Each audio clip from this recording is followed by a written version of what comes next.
próxima semana. Temos imagens de Lula. Desculpe a deselegância, Juliana. Tivemos de interrompê-la porque temos agora o início da reunião ministerial. Vejam, às 10 horas e 3 minutos, ao vivo, depois, o início da reunião com Lula.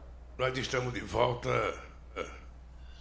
com o compromisso de unificar o povo brasileiro, acabar com o ódio, não acabar com as divergências, mas acabar com o ódio, fazer política de forma civilizada e, ao mesmo tempo em que a gente vai unificar esse país em torno dos interesses do próprio país, a gente vai ter que reconstruir esse país. Quem já leu o material feito pela coordenação da transição liderada pelo companheiro Alckmin, percebeu que esse país foi semi-destruído naquilo que foram as políticas sociais, educacionais, política de saúde que nós fizemos, política de investimento tanto em rodovias e ferrovias quanto, no Minha Casa Minha Vida, tudo isso foi paralisado e nós, então, estamos com o compromisso de reconstruir esse país. Mas é importante a gente ressalvar o momento em que se deu essas eleições, as eleições mais difíceis que eu acho que todos nós participamos, uma quantidade em dinheiro difícil de ser mensurada em reais, quem sabe seja necessário mensurar em dólar a quantidade de dinheiro que foi utilizado na perspectiva de perpetuar um governo autoritário, um governo que é responsável pela morte de grande parte das 700 mil pessoas que morreram no Covid por desleixo, por desrespeito e por muita ignorância do conjunto do governo. Então, vocês sabem que a nossa tarefa é uma tarefa árdua, mas é uma tarefa nobre, porque a gente vai ter que entregar esse país melhor, esse país mais saudável do ponto de vista da saúde mesmo, mais saudável do ponto de vista do ganho da massa salarial, mais saudável do ponto de vista dos pequenos e médios empreendedores deste país, dos pequenos e médios produtores rurais, mais saudável do ponto de vista da educação e mais saudável do ponto de vista da civilidade. Esse país vai voltar a viver democracia. E isso foi mostrado na nossa posse. Eu recebi um telefonema de uma pessoa importante que vocês conhecem, talvez um dos melhores escritores do país, o Fernando de Moraes. Fernando de Moraes me telefonou para dizer o seguinte: ele tinha participado da posse na Argentina em 1972. E ele dizia que aquela posse da Argentina tinha sido a posse mais bonita que ele tinha visto. E depois da nossa posse, ele falou: vocês bateram de 10-0 na posse que eu achava mais bonita da história da eleição no mundo. E eu penso que nenhum de nós jamais tinha visto um povo emocionado, um povo motivado, como nós vimos na nossa posse. Há muito tempo a gente não via tanta alegria, tanto sorriso estampado na fisionomia de homens, mulheres, crianças, velhos. Ou seja, as pessoas parecem que estavam se encontrando consigo mesmo. E nós queremos que isso aconteça todo dia. É preciso acabar com as brigas familiares. Durante esse processo dos últimos 4 anos, teve famílias que pais não conversavam mais com filhos, que sogro não conversava mais com nora, que nora não conversava mais com a sogra, que filho não conversava com o pai, irmão não conversava com o irmão, primo não conversava com o primo, tudo estabelecido pelo ódio que foi colocado em prática nesse país. E a nossa posse mostrou que é possível a gente fazer esse país voltar a sorrir. É possível fazer essas pessoas voltarem a sonhar. E a nossa obrigação é de transformar esse sonho em realidade. Esse é o compromisso de cada companheiro e de cada companheira que assumiu esse ministério. Nós não somos um governo de um pensamento único. Não somos um governo de uma filosofia única. Não somos um governo, de apenas pessoas iguais. Nós somos um governo de pessoas diferentes. E o que é importante é que a gente, pensando diferente, tem que fazer o esforço para que na construção do nosso processo de reconstrução desse país, a gente pense igual, a gente construa igual. Eu fico muito feliz quando eu vejo um homem do agronegócio como ministro da Agricultura, como o companheiro Fávaro. Ou seja, eu penso que o Fávaro é a perspectiva que nós temos de fazer com que as pessoas sérias, os homens de negócio do agronegócio, os empresários de verdade que sabem a responsabilidade da produção de alimento nesse país, que sabem a necessidade da produção sem precisar ofender ou adentrar a floresta amazônica, ou a Pantanal, ou qualquer outro bioma que tem que ser protegido. Esse empresário que produz de forma responsável será por nós muito respeitado e muito bem tratado. Agora, aqueles que quiserem temar e continuar desrespeitando a lei, invadindo o que não pode ser invadido, usando o agrotóxico que não pode ser usado, a força da lei imperará sobre eles e nós vamos exigir que a lei seja cumprida, porque nesse país tudo vale. A única coisa que não vale é o cidadão bandido achar que pode desrespeitar a boa vontade da sociedade brasileira, a nossa Constituição e a nossa legislação.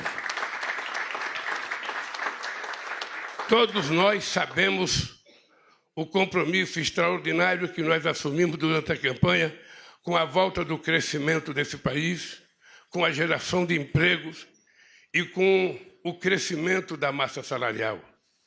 É possível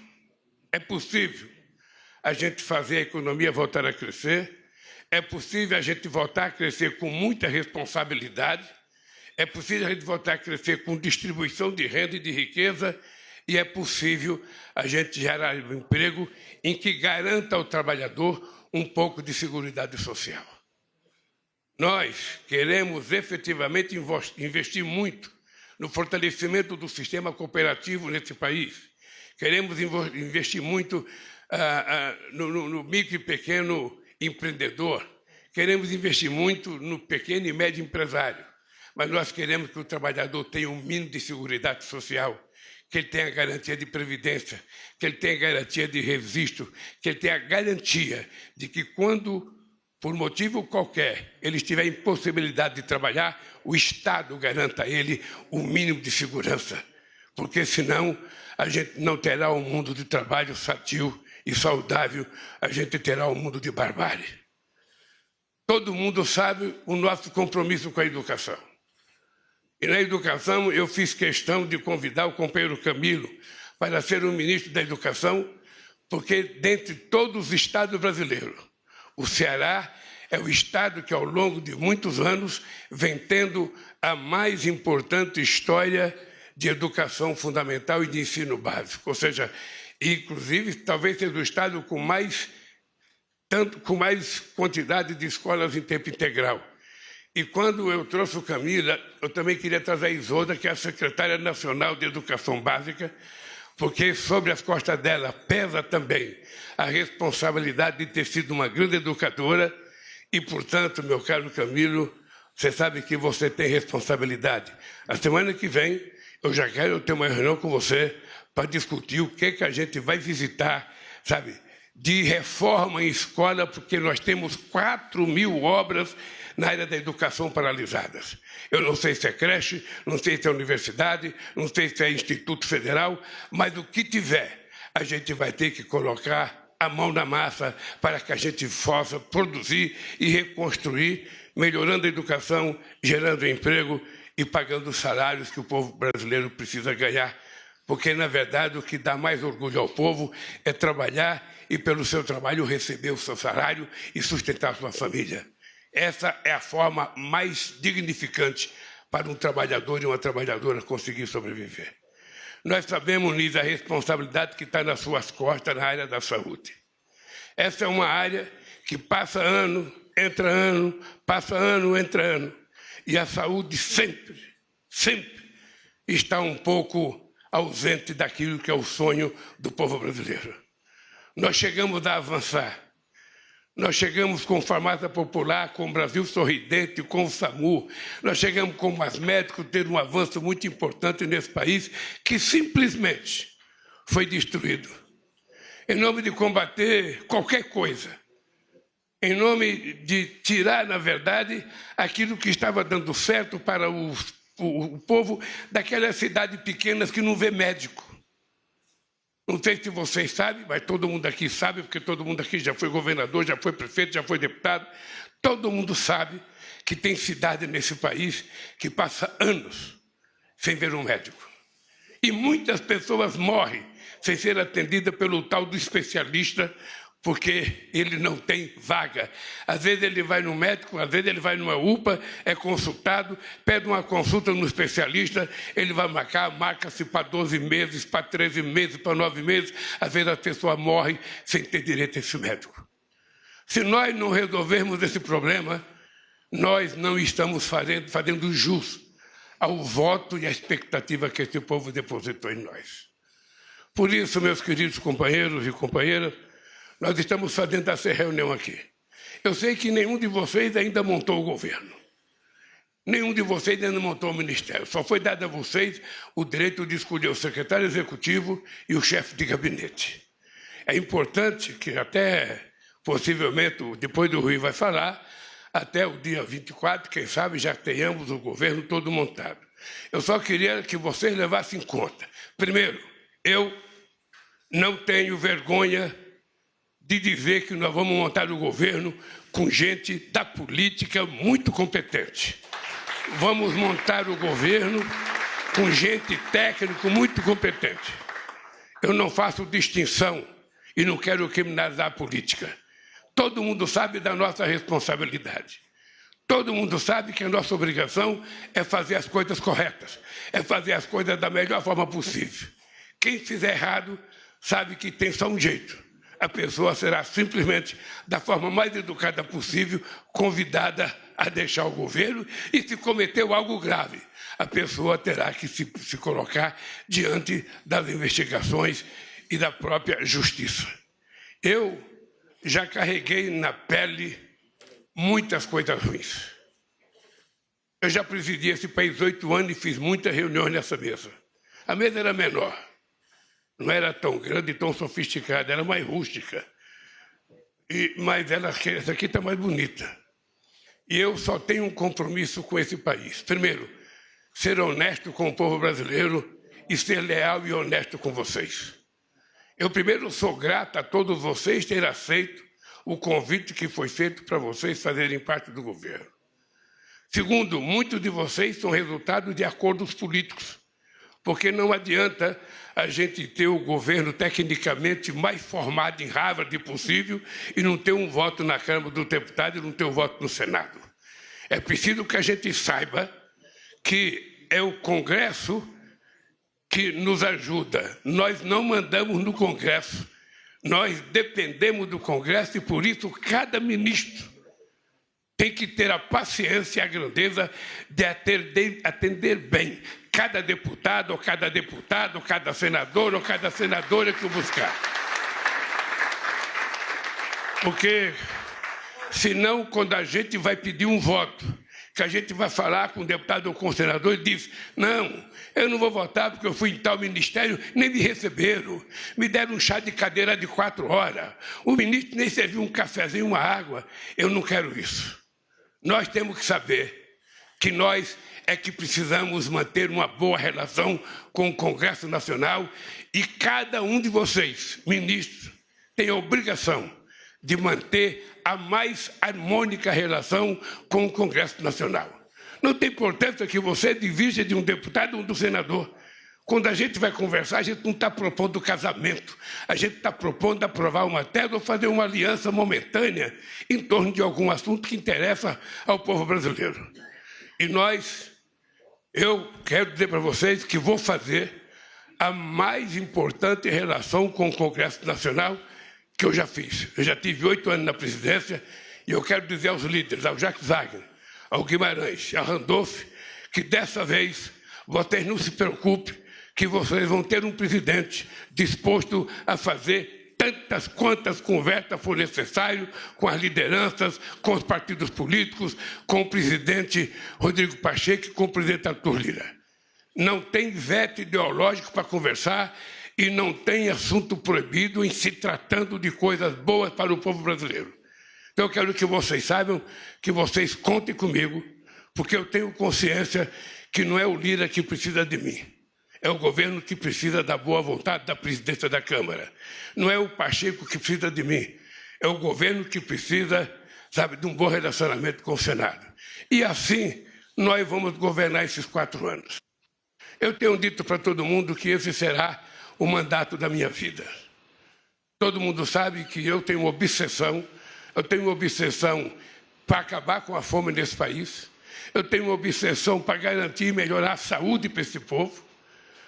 E eu tenho uma obsessão porque eu conheço muita gente que morreu com receita no criado e na beira da cama e não tinha R$50 para comprar um remédio. E agora a questão da educação. Nós precisamos, de uma vez por todas, dar um salto de qualidade no ensino fundamental e no ensino básico. É preciso que a gente tome consciência.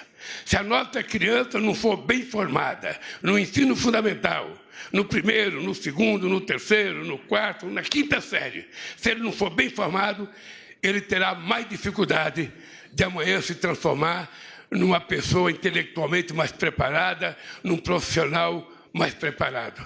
E o Brasil precisa dessa gente bem formada, porque o Brasil não pode passar mais um século exportando minério de ferro e só exportando soja ou milho. Nós temos que exportar conhecimento, exportar inteligência, importar coisa mais sofisticada, com valor agregado, para que esse país dê um salto, deixe de ser um país em desenvolvimento e passe definitivamente a ser um país desenvolvido, fazendo parte daqueles países que se orgulha de ter o seu povo tomando café, almoçando e jantando todo dia, de ter o seu povo com qualidade educacional, de ter o seu povo com qualidade, sabe, de moradia, de ter o seu povo com qualidade de vida, que é o que todos nós prometemos durante toda a nossa vida. Por isso, companheiros e companheiras, nessa primeira nossa reunião, Margarete, se prepare, porque nós vamos ter que fazer uma revolução cultural nesse país. Se prepare que nós vamos fazer, esse povo precisa de cultura, porque parte da violência que existe nesse país, ela não existe por falta de polícia, Flávio Dino, ela existe pela ausência do Estado no cumprimento das suas obrigações. Está faltando escola, está faltando saúde, está faltando lazer, está faltando esporte, está faltando quase tudo. Um jovem sem área de lazer, um jovem que mora num barraco de 3 ou 4 metros quadrados, que quando abre a porta não tem 1 metro quadrado para ele brincar. Que jovem nós estamos criando? Que brasileiro ou brasileira saudável a gente está criando? Então o Estado, ao invés de cumprir, ao invés de culpar o povo pobre da periferia, a gente tem que culpar a ausência do Estado e nós vamos fazer um esforço, companheiros, para estar presente aonde o povo precisa de nós. Esse é um compromisso que eu não arredarei o pé. E por isso eu digo todo dia, vocês vão ver um senhor de 77 anos, com energia de 30 só, e que não vai ter 1 minuto de cansaço, enquanto a gente não conseguir resolver o problema dessa sociedade. Nós já provamos uma vez que é possível. Nós já provamos, esse país já foi a 6ª economia do mundo. Esse país já aumentou o salário mínimo em 74%. Esse dia eu fui conversar com uma pessoa que disse, olha, mas agora foi bancarizado 16 milhões de pessoas. E eu disse, mas no meu governo foi bancarizado 70 milhões de pessoas. Nós colocamos uma Argentina e uma Colômbia dentro do sistema bancário, sabe, com mulheres que catam papel, com o pessoal do reciclagem, com o povo de rua abrindo conta na Caixa Econômica Federal. Você tem que ver, Zé Mussa, o que uma mulher chorou a receber o cartãozinho dela da Caixa Econômica, porque ela abriu uma conta. Coisa que para nós não tem nenhum valor, para o povo pobre tem um valor incomensurável. Por isso, companheiros, eu vou passar a palavra para o companheiro Geraldo Alckmin, que além de ministro, além de coordenador da transição, virou ministro do Desenvolvimento, Indústria e Comércio. Daqui a pouco ele tem mais poder do que o presidente da República e eu vou passar a palavra para o companheiro Alckmin. Obrigado, companheiros. Obrigado. Estejam certos que eu estarei apoiando cada um de vocês nos momentos bons e nos momentos ruins. Não deixarei nenhum de vocês no meio da estrada. Não deixarei nenhum de vocês. Vocês foram chamados porque têm competência. Vocês foram chamados porque foram indicados pelas organizações políticas que vocês pertencem. E eu respeito muito isso. E, portanto, esteja certo que vocês terão em mim, sabe, se possível, um irmão mais velho, se possível, um pai. Tratarei vocês como a mãe trata os filhos. Com muito respeito, muita educação e exigindo muito trabalho de cada um de vocês e de cada uma de vocês. Obrigado, companheiro. Com a palavra, o nosso querido companheiro Geraldo Alckmin.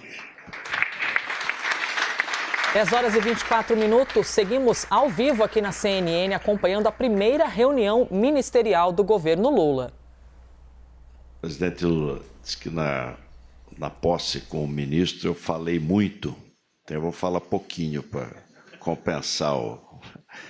Mas uma alegria, hoje é dia 6 de janeiro, é um dia histórico, onde nos encontramos aqui na primeira reunião ministerial do presidente Lula. E 6 de janeiro é o dia dos Reis Magos e o dia da gratidão. E acho que nós temos aqui duas gratidões siamesas, né? Duas gratidões que se complementam, ao povo brasileiro e ao presidente Lula. Ao povo brasileiro, o povo brasileiro deu uma aula, porque olha que em quase 50 anos de vida pública, eu nunca tinha visto um uso e abuso da máquina pública como ocorreu nessa última eleição. O que podia, o que não podia ser feito, foi feito para ganhar a eleição. E a resiliência, o espírito correto prevaleceu. O povo deu uma aula. E o povo mais simples e mais sofrido, os mais desfavorecidos. E é impressionante esse sentimento da gratidão. Antes da posse, presidente, finzinho de dezembro, eu, perto de casa, tenho um boteco, apelidei de Palácio do Português, o Boteco do Português, que eu ia despachar lá, e eu fui a pé, e tem um ponto de táxi ali na esquina. Eu, tô Geraldo. Aí fui lá, dei um abraço neles, e um deles, ele é aposentado. Então ele deve ganhar um salário mínimo do INSS e fica ali no ponto de táxi para poder complementar um pouco a renda. Olha, queria agradecer. Nós já tivemos, pela primeira vez, aumento real do salário mínimo. Aí foi o Wellington, cadê o Wellington? O Wellington que colocou, foi 1,5%, não foi, Wellington? Impressionante, foi 1,5%, mas foi aumento real. Transmita ao presidente Lula o nosso agradecimento. Transmita a ele o nosso abraço. Já tivemos esse ano o aumento real do salário mínimo. Acho que nós temos a gratidão ao povo brasileiro, que deu uma aula de democracia, e gratidão ao presidente Lula, porque só ele ganharia essa eleição. Ninguém mais ganharia essa eleição. E gratidão a gente retribui com trabalho. Então, a nossa responsabilidade de cada um de nós aqui é enorme, né? Enorme. Frente ao presidente, que nos proporcionou essa confiança, essa oportunidade de trabalharmos pelo povo, e frente ao povo brasileiro, que deu uma aula nesse processo democrático. Bom trabalho, presidente Lula. Conte conosco.